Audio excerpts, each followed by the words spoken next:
Today we're beginning a new chapter, Chapter 6, and Chapter 6 involves recruiting. I had a person say one time, nothing is going to happen until you get the people involved in that activity. And that is very true when it comes to organizations. So recruiting involves a whole lot of things. It's more than just going out and grabbing someone and bringing them into the organization, or more than just reading an application and doing an interview. Recruiting involves strategy. In fact, that's what we're going to be looking at today. So let's go ahead and begin this chapter by looking at how HR can be involved in the strategic approach to organizational recruiting. Welcome back, everyone. Today we're going to begin in Chapter 6, which is recruiting high-quality talent. And I can tell you this is near and dear to my heart because I was a military recruiter for the Navy Reserve for about 13 years. So most all of this stuff, I can tell you, is practical. You can use it from a staffing standpoint. And part of HR's responsibility is staffing. And staffing involves three elements, which is the acquisition, the deployment, and the retention of employees. So it's our responsibility, if we're in staffing or HR in general, to bring in the right person, to put them in the right place, and to keep them. So these are some of the things when you are looking at those elements that you need to consider in the recruiting realm of HR. Now, recruiting involves several different functions and elements. You have talent acquisition, which is finding and hiring high-quality talent. These people are needed to meet the organization's workforce needs. So you're looking for talent, and that should be the key, not people necessarily, but you're looking for talent acquisition. And recruiting is the process of generating a pool of qualified applicants for organizational jobs. And a lot of recruiting is to gather names, gather data, gather information on people that you can either use immediately or in the future. And recruiting connects companies to sources of employees. Selection involves picking the best supplier of talent. What you do, what your job is to make connections. You bring together employees and the employer, and you help form a relationship, which is what's called the work relationship. So that's really what recruiting is in a nutshell. Now, recruiting has several considerations that you need to be aware of. First of all, you have the cost of recruiting. Recruiting doesn't come cheap. Finding good recruiters is expensive. The cost for that recruiter to be able to go and advertise and travel and do all the things, host meals and so forth, can be very costly. Then you have the quality of talent that you want to incorporate into that organization. And not only that, you have quantity of talent. Now, that can be a major challenge for recruiters, especially in areas that have a lack of that type of talent. You need to have a recruiter that can go and find these individuals and entice them and convince them that they need to come and work for your company. So they need to be very good salespeople. And then the cost of unfilled jobs. Whenever that job is unfilled, it's costing you money because there's no productivity going on. So at the bottom you see here the cost of recruiting, and you add to it the cost of unfilled jobs, and that's the quality of recruited candidates when you bring it all together. So these are some of the considerations that you need to make. Now the next slide is another diagram that talks about the strategic components of effective recruiting. And then you have financial limits. There's only so much you can afford to do when you're trying to bring people in. Again, you have the quality of talent, the quantity of talent, the time limits that are imposed, the labor market dynamics, and the business strategy. All of these together combined bring about your strategic recruiting plan. Now, financial limits, you have to be very careful because you can go over budget with recruiting very quickly. And also time limits. There are also time-sensitive issues. If you have to have a position filled immediately, that puts extra pressure, and it can be also very costly. And then sometimes you'll have a company that will emphasize quantity over quality. And they're just looking to fill a position, put a warm body in that position. Now, that's not necessarily a good idea because that person may not be productive and you may have to get rid of the person or the person may leave eventually. But many organizations don't see it as such. They see, let's just put a body in there and fill it. Anything is better than nothing, and that's not necessarily the case when it comes to organizational effectiveness. You also have strategic recruiting and HR planning, and that's understanding how business strategies impact how and where to recruit. Again, you may have skill-specific jobs that your immediate area can't provide. So you may have to go out and look for people. So your strategy, your business strategy, and all the things that derive from it will impact how you go about your recruiting. You identify keys to success in the labor markets, and then determine the balance between quality and quantity of workers. And again, that alternates. Sometimes it's the quality, sometimes it's the quantity. Recognize the time limits, and the money for recruiting. And then measure recruiting effectiveness. And a lot of this is just basic, but measuring recruiting effectiveness, you need to look at the cost of each person you recruit and the value that that person is bringing to the organization. And we used to, when I was in the Navy recruiting, we couldn't go any more than 50 miles unless we could justify the mileage. For instance, we couldn't drive 150 miles to go interview one person. We would line up multiple interviews and go down there and interview all day long because the cost of gas was going to be so much going back and forth those long distances that just talking to one person didn't make it worth the amount of money that we were putting in. And you have to look at that as an organization too. How much money am I spending for each person I'm bringing in? And if the cost exceeds the benefit of return, then you have to change your strategy up. And that happens quite often. Now, strategic recruiting decisions involve assigning responsibility for recruiting. This is what we want you to do. We need 10 people in this department by the end of the quarter, or we need an executive to be able to fulfill this position and so forth. So you need to assign responsibility. And employment branding, we're going to take a look at that. Employer of choice, we're going to take a look at that as well. Core versus flexible staffing, recruiting and EEO, which involve diversity considerations, recruiting by employer or outsourced, recruiting process outsourcing, which is RPO, and then you have professional employer organizations and employee leasing. So these are terms that we're going to look at in more detail here in just a few minutes. In fact, we're going to take a look here at employer brand next. Now, the employment brand is the distinct image of these organizations that capture the essence of the company to engage employees and outsiders. So, for instance, if I did this, you probably, well, I'm not the best artist in the world, but if I was to ask you what kind of brand is this, you would probably say Nike, if I was a better artist.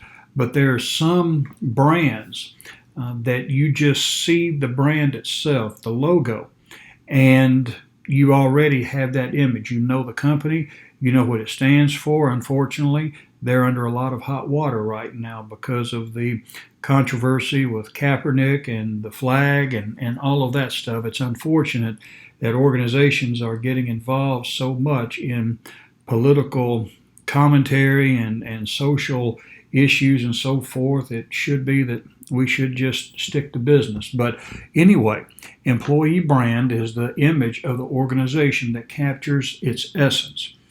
Now, employer of choice, these are desirable places to work because of employee engagement, satisfaction, pay benefits, schedules, social responsibilities, and so forth. And quite naturally, they're going to receive more applicants because of who they are.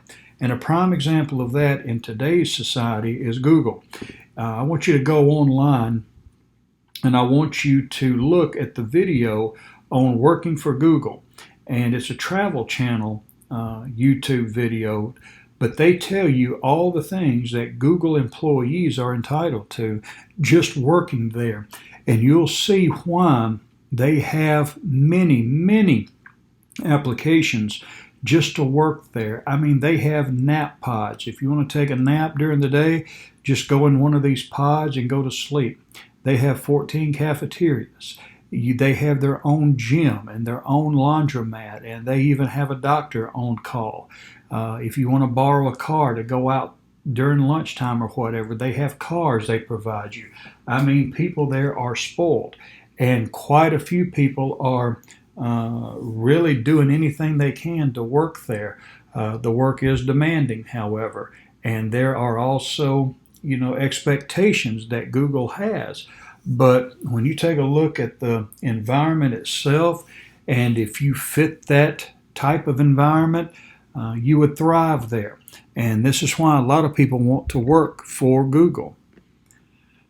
Now you have core versus flexible staffing. Core workers are those that are foundational to the business. They work year-round. These are your full-time essential employees. Now you have flexible workers, and they're hired on an as-needed basis. They're come at a cheaper cost instead of a fixed expense. They can come and go as you need them, and 1/5 of Americans are flexible workers now. But the challenge is that they're not going to be as engaged as the full-time core workers will be.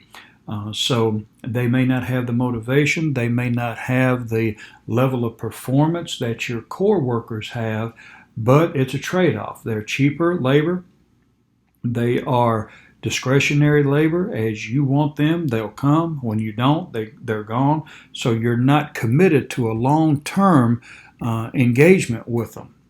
And then you have temporary workers. Employers can hire their own staff members or make use of agencies on an hourly, daily, or weekly basis. So you have temp workers, and temp workers are quite popular still, and there are even professional temps now, such as accountants and so forth, that just work as needed.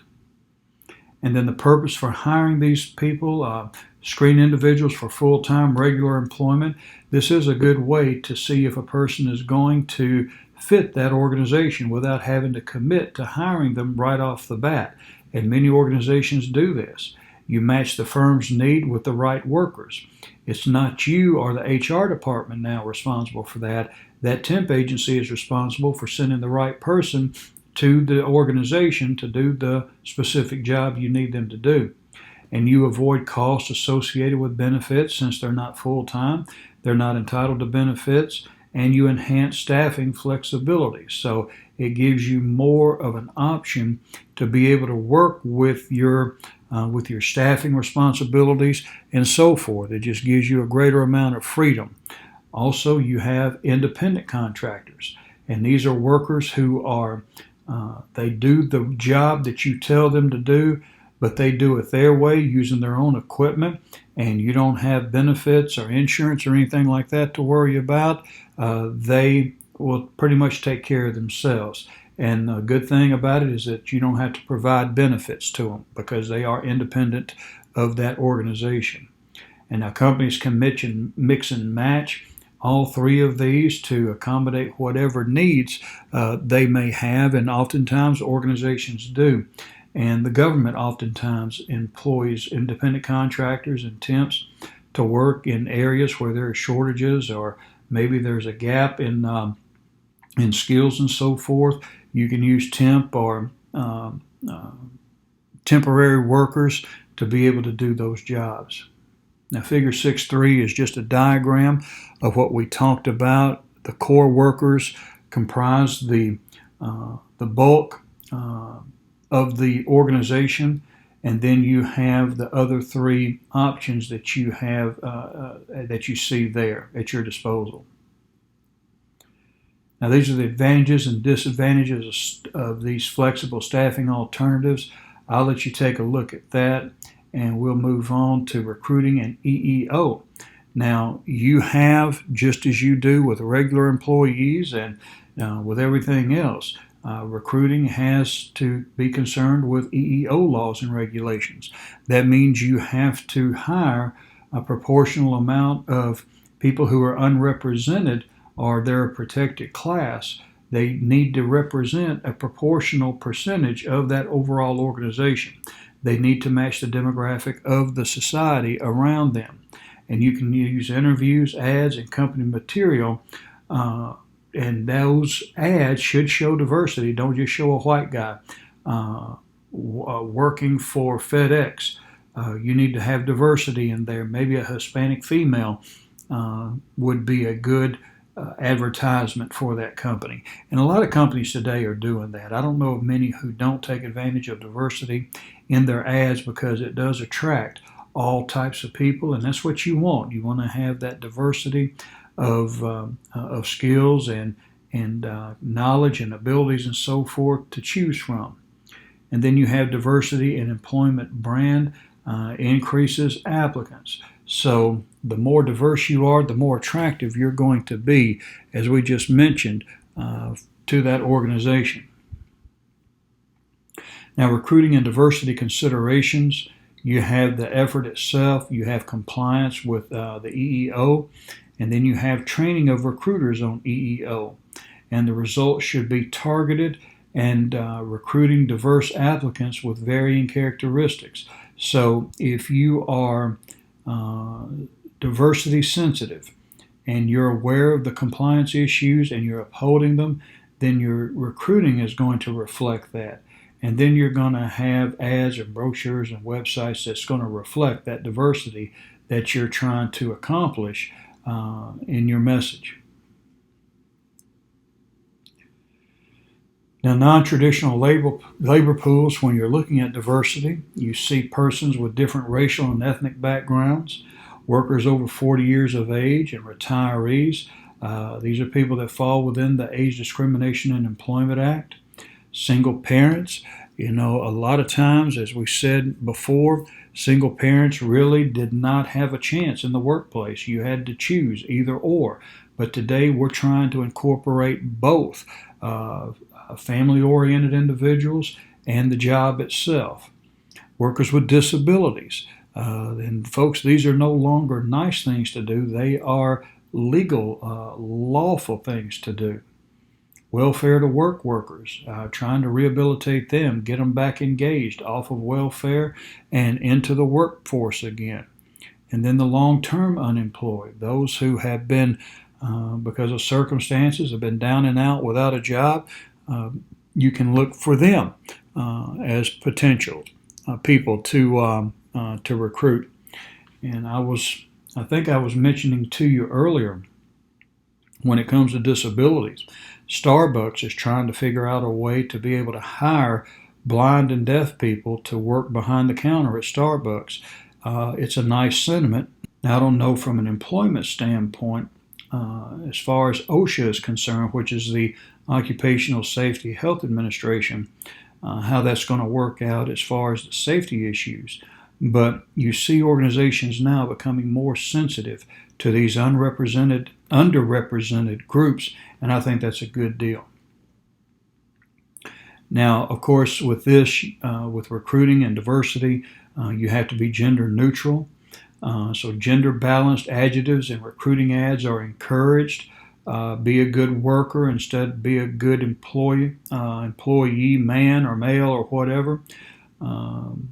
So you want to try to alleviate, essentially, gender from your ads. This is the place for him to work or for a man to work or this, that, and the other. These things you need to avoid. Generational differences. Baby boomers prefer traditional postings. Generation X look more at the work-life balance. Generation Y prefers technology and meaningful work and opportunity to contribute to policies and arrangements and so forth. And recruiting should consider reaching all generations. So you see just from these three generations how you're going to have to vary your recruiting efforts from a traditional model to a more technically savvy model. So these are some of the issues that, when it comes to recruiting, you need to be aware of to maintain diversity, to make sure that your recruiting efforts reflect society and that you're not biased towards one gender or one race or one religion or any one characteristic of a person, because anything that would violate that means you're operating outside the law, and that will get you in trouble every time. Well, as you can see, recruiting is more than just picking up a phone and calling someone and inviting them to come down for an interview. Also, there's a whole lot of cost involved with recruiting. And one of the things you're going to have to do as an HR professional is to be able to weigh out your strategy with your recruiting efforts and be able to analyze which approach is going to be best for you. Now, in the next few days, we're going to be looking at some of those strategies and the best way to be able to bring in people in the organization. Do you hire from within or do you look outside? And whichever strategy you use, what type of model and what type of actions are you going to take to be able to draw in people from both of those environments? But today, that's enough, so I will see you tomorrow.